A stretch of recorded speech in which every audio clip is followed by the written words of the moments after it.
Welcome everyone. My name is Emily Ringer. I am the Director of Policy and Advocacy at Polar Bears International. Thank you all so much for joining us today for this overview of recent policy changes in the US and how those may impact polar bear conservation. Now, if you have attended one of our live events before, this event is going to be a little more informal. We really want to keep it short and to the point. So our goal is to share information with you and hopefully offer some clarity in a moment where there is really a lot happening very quickly. So in order to keep this event close to the 30-minute mark, we will not be taking any live questions today. But we do, of course, encourage you to reach out to us with your questions. So if you have a question, please email questions@pbears.org and we'll have somebody put that email in the chat for you. And we'll collect any questions that end up in the chat as well. So today you're going to hear from our scientists and our staff on some key issues that we are tracking in the US right now and why we are concerned. The federal policy changes that we're seeing will impact all of society, including polar bears and this work that we all care for and are here to hear about. So for the conversation today, I am joined by our chief climate scientist, Dr. Flavio Lerner, who will cover threats to climate research and resilience in the US. I'm joined by our chief research scientist, Dr. John Whiteman, who will cover threats to polar bear research. Joined by Dr. Louise Archer, our research fellow, who's going to cover how these changes really impact opportunities for young scientists. And then also our major gifts officer, Amy Lester, and she's going to cover the threats that we're seeing to nonprofits at large. Now, before we start, I do want to just note that the landscape, the details of these issues and the landscape is changing very, very quickly. So while the details of the information that we share today may even be out of date as we speak, these issues are all very much on the policy table for the US federal government. So details aside, this big picture is important and very real. And I'm actually going to start us out with an overview of proposed policy changes that would threaten polar bear habitat. So firstly, the first thing that we've seen is in April, agencies that are tasked with implementing the Endangered Species Act. So specifically, we saw this from U.S. Fish and Wildlife Service and the National Marine Fisheries Service. They proposed a rule change that, if enacted, would significantly weaken the Endangered Species Act. And it would do so by changing the definition of the word harm to exclude habitat modification. Now, there's broad scientific consensus that habitat loss is one of the greatest threats to at-risk species. And for polar bears, this would remove protections for polar bear denning habitat in Alaska. And we know that the denning period is the most vulnerable period in the polar bear's life cycle, and with often less than half of the cubs surviving. So we're very concerned about the possibility of reduced protections for polar bear families in this really critical period. Now, there was an open comment period for this proposed change to the Endangered Species Act, and the agencies received, I believe, about 346,000 comments. Now, we're also seeing threats to polar bear habitat through possible oil and gas development in the US Arctic. And the current tax bill, which it has just passed the House and is headed to the Senate, requires additional oil and gas lease sales in the Arctic National Wildlife Refuge and the reissuing of some canceled leases. Now, what science tells us is that development in this area, which is a critical area for denning polar bears, would really impact them during this vulnerable period. The bears that den in this area are some of the most at risk already due to sea ice loss from climate change. So it's possible that they would be put even more at risk if we see development in this area. And then finally, the US government has initiated planning to develop a new schedule for offshore oil and gas lease sales in the US or on the US continental shelf. And this would include in the Arctic specifically the Beaufort Sea, the Chukchi Sea, and an area called the High Arctic. So development in this area could then further threaten polar bear habitat. And there is currently an open public comment period to collect information from people who are interested or entities that are affected by this proposal. And you can find that at regulations.gov. The comment period closes on June 16th. And that's something that we can follow up with that link if anyone is interested, and we can also possibly put that in the chat. So as you can see from this suite of issues, we really just want you to be aware because these proposed changes would really reduce protections for polar bears, both denning habitat on land, but also possibly disrupt their access to sea ice as well. So I'm going to transition now and turn it over to my colleagues. I'm going to start with Flavio. You, Flavio, are a climate scientist at Cornell University, and you're also training the next generation of scientists. So what do these recent changes mean for climate research? Yeah, thanks, Emily, and everybody for tuning in. Yeah, as you said, my day job is working at Cornell University as a faculty, doing research, but also teaching students. And so we really study the physical changes in the world that happen in response to climate change, and we also try to predict into the future how these are continuing to change. So obviously, our research depends on both real world data as well as projections of future climate change. And I mean, just up front, yeah, one of my concerns here is certainly that we will have less ability to train these scientists both in the moment, but also like their job prospects going forward being less good, and so we're losing some of these next generation of scientists. And with regard to what's at stakes, I mean, the U.S. in particular has been a world leader in sharing high quality long term climate data. So the cuts to funding of science in the U.S. also have worldwide implications. And this information is not just vital for polar bears, but really everything from weather forecasting to agriculture and to our understanding of the impacts of climate change today and moving forward. So there's a big risk that this kind of blindsides us. And so I wanna just highlight a few things to keep it short, but also to give you some examples that might be relatable to you, because as I just said, climate change is not something that just happens in the Arctic, and some of these cuts affect research way beyond the Arctic. And so some of the cuts to staffing and budgets we've seen already happening and being proposed at agencies that deal with weather and climate, like NASA and NOAA, are already reducing access to, for example, some sea ice data products, climate data and weather data over Alaska, just to give an example there.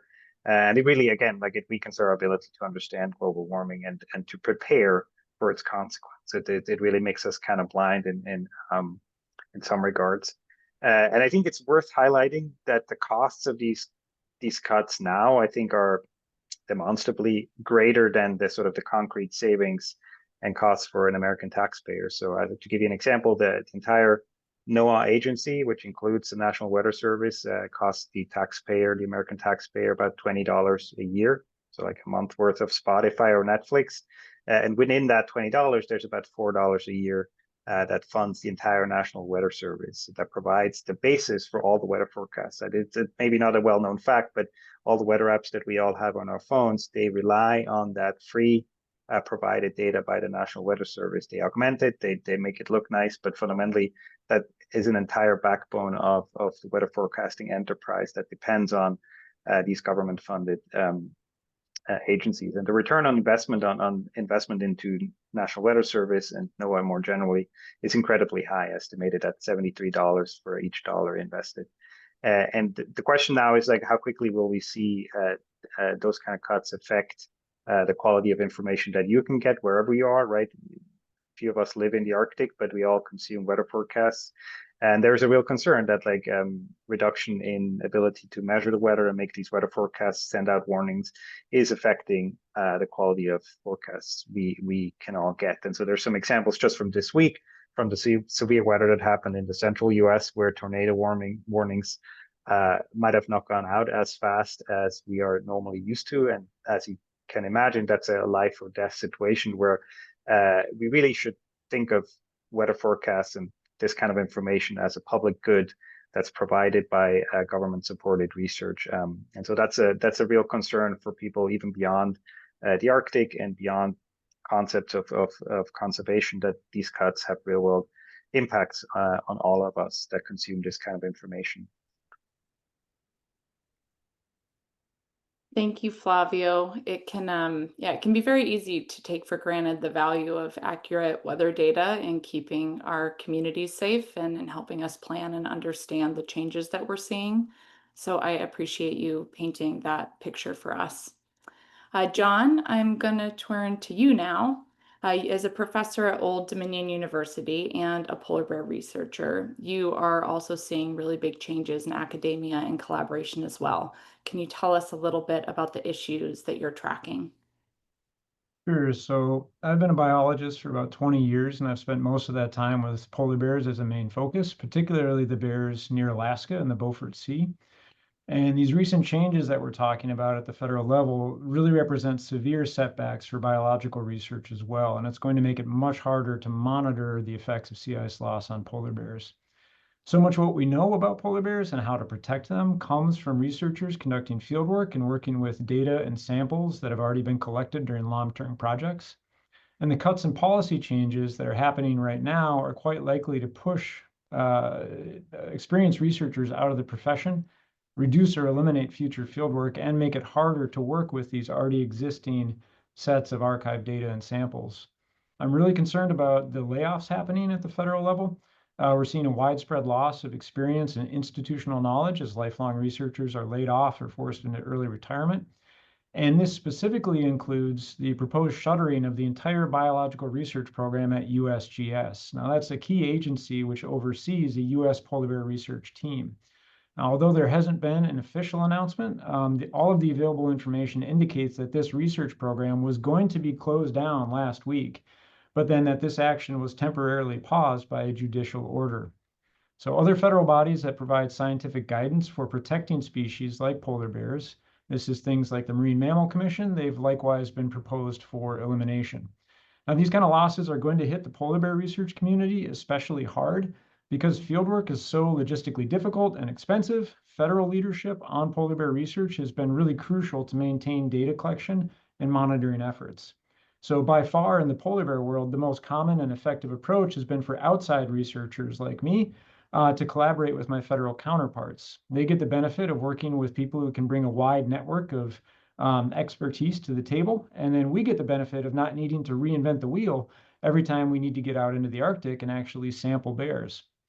Now, as a result, there's going to be a domino effect in which I expect that losing critical federal partners is going to undermine nearly all polar bear research based at US institutions. And because the US has had a very research active global role in polar bear research specifically, in addition to all the climate work, this is going to affect our understanding of the entire global population. I can give you a very concrete example of something that's happening here at my university in my lab right now. I'm currently mentoring a graduate student who's studying how polar bears manage to stay in water balance, that is, to avoid becoming dehydrated, in a place where most of the year all of the fresh water is frozen. We don't really understand the basic biology of how we do that, or of how polar bears do this, and we definitely don't understand if ongoing changes in the Arctic are going to make it harder for them to get the water that they need in a similar way that it's making it harder for them to get the calories that they need.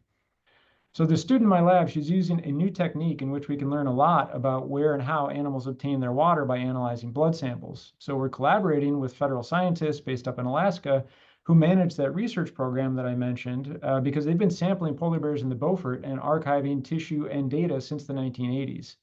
Now, their archived blood samples give us a chance to not only advance our understanding, but also to go back in time and look for trends over the last 40 years that would let us know if ice loss is jeopardizing water balance the same way it's jeopardizing energy balance. And it's really important to note that this kind of archive of sample and data it's only available in two places in the Arctic. One is the Beaufort Sea, the region that I'm talking about now, and then the other is the other population you hear about a lot, which is the Western Hudson Bay population in Canada. Elsewhere in the Arctic, we just don't have this history of captures and data and samples. So we were planning on this project taking about 3 years, but with the looming threat of closure, literally in the last couple of weeks, we have rushed forward to analyze whatever data we have on hand thus far, leading us to our best guess of what kind of samples would be most useful in the future.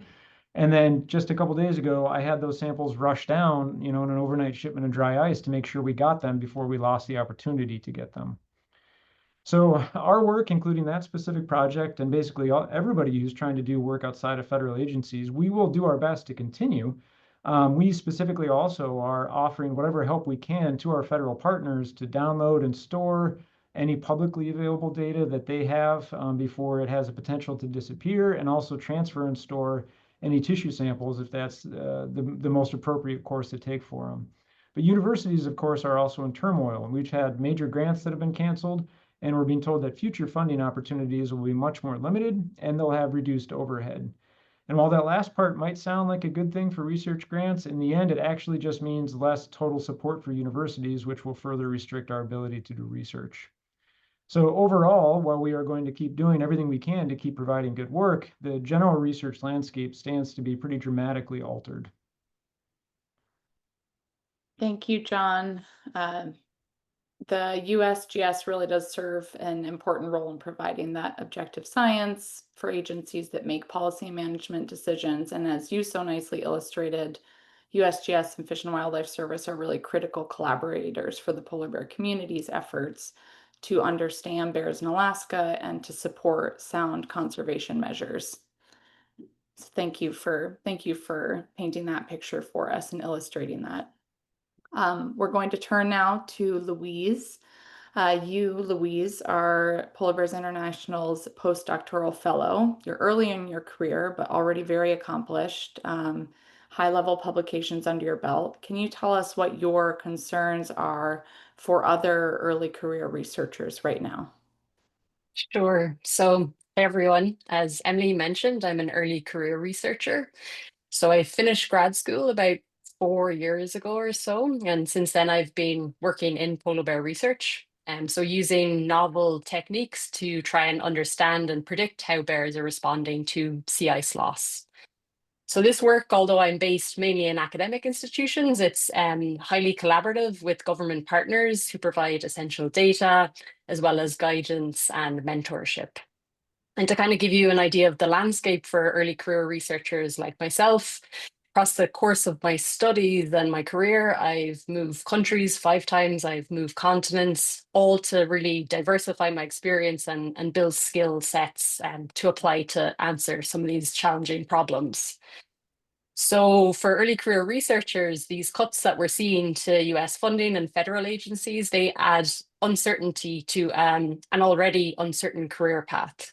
And they really jeopardize the future of the next generation of scientists. So for early career researchers, faculty positions, they're relatively few and far between. So the reductions we see in funding and in the federal workforce, these make careers in science and in polar bear research specifically less viable. Early career researchers, we kind of rely quite a lot on short-term research funding and contracts to maintain employment and to stay in science and research. Often these opportunities come from federal grants and funding agencies, but these short-term opportunities are also at risk of drying up, and that really forces young scientists out of the field. So as a result of this, what we're seeing, or what we're kind of at risk of seeing, is a brain drain in US science in particular. So the exodus of talented researchers who should be the next generation that are really pushing science forward and addressing these challenges we're facing, but instead are being forced to move into industry, moving into the private sector, or leaving science altogether. So NGOs, I think, play a really important role in supporting and funding research, particularly in this climate, filling some of these gaps, retaining expertise in science. And just even to give an example of this and how it relates to the work I'm doing, recent developments have meant that a year's worth of project funding from partners at the US Geological Survey has been put indefinitely on hold. This is for a project understanding the impacts of increased land use for polar bears off the coast of Alaska. But thanks to support of Polar Bears International, I'll be able to continue on this work and continue this research for the next couple of years. So kind of what these changes mean in the funding landscape and for young scientists in particular, and for myself, is that although we're incredibly passionate and I'm incredibly keen to stay in this area. I feel this work is really important and it's something that I want to continue to contribute to. Forging a career and staying in polar bear research is becoming more difficult. It's looking more doubtful, and this kind of career path is being made more untenable by these changes and these threats.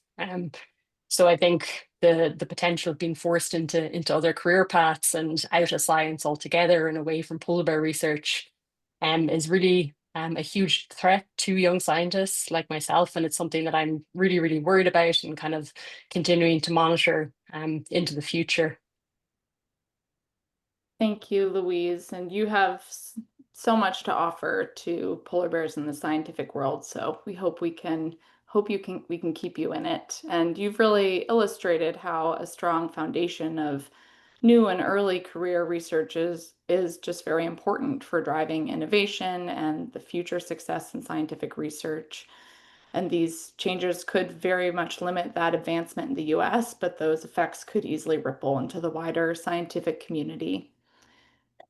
So finally, we will turn to Amy. Amy, you have decades of experience in nonprofit organizations. What do these changes that you're seeing mean for conservation organizations like PBI and for nonprofits in general? Yeah, thanks, Emily. I'm glad, Louise also mentioned the role that nonprofits play. When you think about it, nonprofits really are the backbone of civil society. We are often working quietly behind the scenes to drive progress and protect public good. Right now, there's just under 2 million nonprofits in the United States. So we do play a very big role in the US. Through the decades, I've definitely seen, chatter and noise when it comes to philanthropy and support of the nonprofit sector. I do feel like we've done a pretty good job navigating those rough seas. I will say that these seas feel like they're getting a little more choppy than we would like.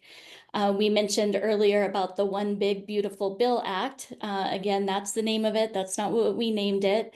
And it's a tax bill that I think, as well as many of my colleagues in the fundraising world, could have a pretty big impact on the nonprofit sector as a whole. So some of those big ones that really cause me a lot of concern. The first one is there's expanded authority to revoke tax exempt status. So this is a very troubling provision that would grant the executive branch the authority to revoke nonprofit status without due process. Though this has been removed from the current version of the tax bill, it could reappear at any time.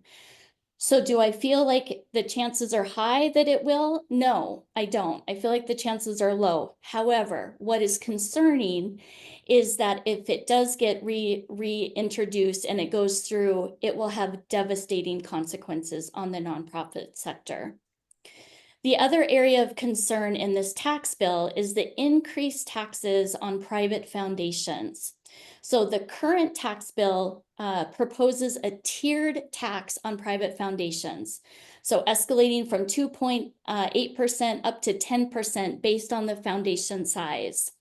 So this change could significantly reduce the funds available for charitable grants, impacting nonprofits that rely on foundational support. One nonprofit financial expert I saw this morning estimated that the foundation excise tax change alone would increase taxes on private foundations from $805 million to $3.71 billion annually. So that is not a trivial amount of money. I do know, from my colleagues in the fundraising world that there is a lot of noise coming from foundation and those donors that hold their funds in those foundations. So it's definitely something that we are keeping a very close eye on, again, because it can have devastating consequences for those of us heavily funded by foundations. So these next two, I'll be honest with you, I'm a little bit mixed on what the outcome could be. So the first one is on corporate giving. So currently, corporations can deduct charitable contributions up to 10% of their taxable income. The new bill, the proposed bill, introduces a 1% floor, meaning that corporations must contribute at least 1% of their taxable income to qualify for any charitable deduction. So this is where I say that it could have some mixed effects. So on one hand, it might encourage corporations to increase their charitable giving to surpass that 1% threshold and benefit from the deduction. On the other hand, it could discourage companies, especially smaller ones or those with tighter budgets, from making charitable contributions that fall below that 1% threshold, as they would receive no tax benefit for such donations.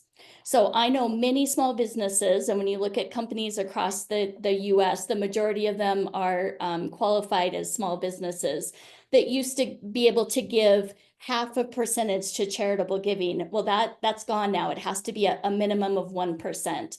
So that giving might go away, but maybe on the other end, that other giving will increase. We don't know. And if this goes through, we won't know the outcome until, we're talking to our corporate sponsors and partners that this will affect, and we'll have a better idea. The last one that I have some mixed feelings about is the minimal universal charitable deduction. So this bill, this part of the bill introduces the universal charitable deduction of $150 for individuals and $300 for couples. So in the past, this was only for people that itemized. So this will include everyone now, which on one hand, okay, everyone can benefit from it. So it is a step forward in encouraging charitable giving.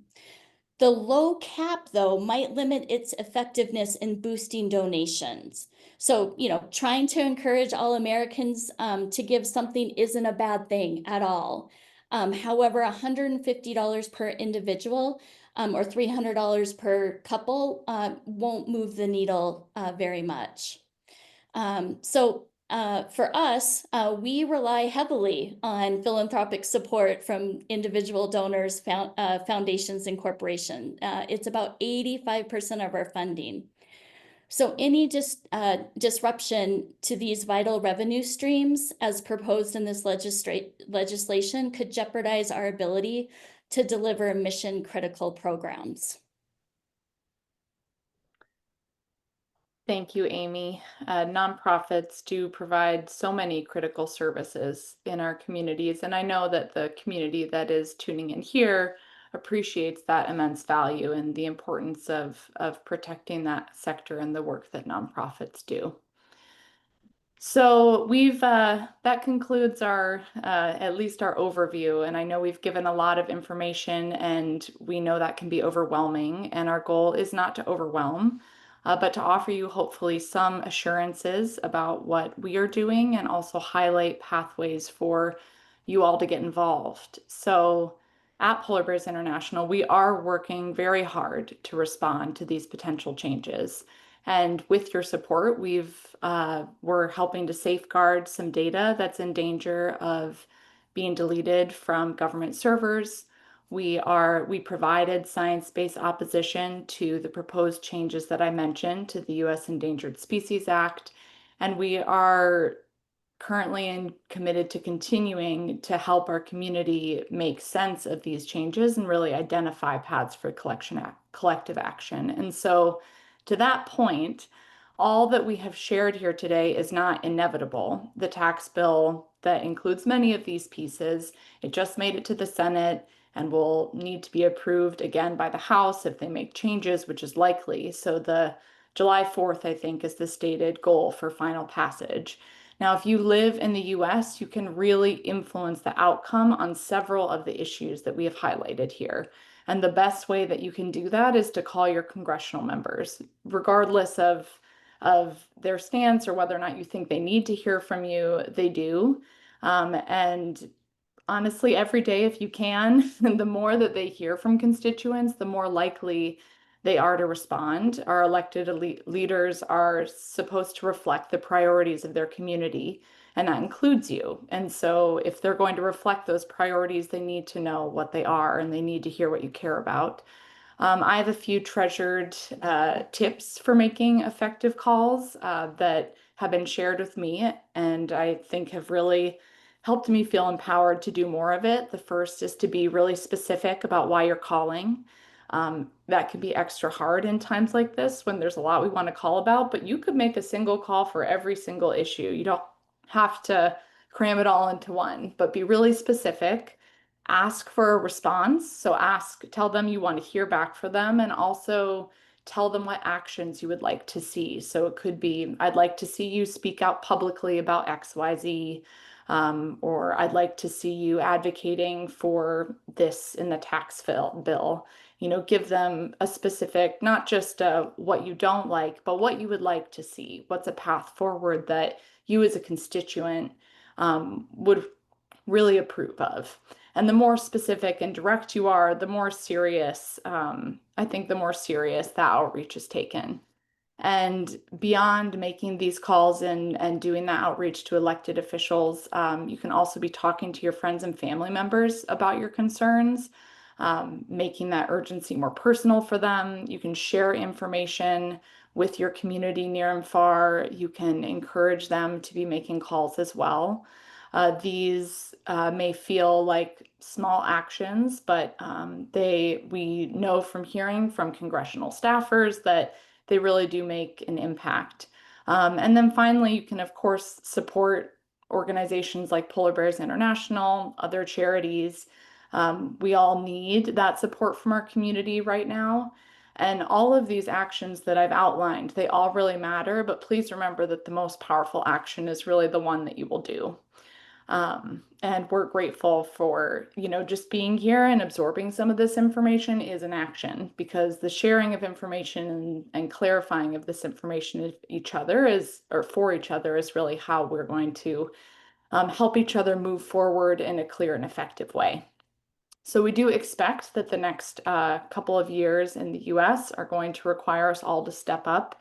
And we're very committed to keeping you all informed about developments and what they mean for polar bears, about how you can get involved. If you have not already subscribed to our newsletter, you can do that, and that will definitely keep you up to date. We can put that subscription link in the chat. And also, please send us your questions at questions@pbears.org. So thank you all for being here today. We know that there are a lot of pulls on your attention and your energy, so we appreciate you taking this time to focus in on these issues. This community is really capable of great things when we share information and support each other. So thank you for being here, and stay tuned for more updates. Take care, everyone.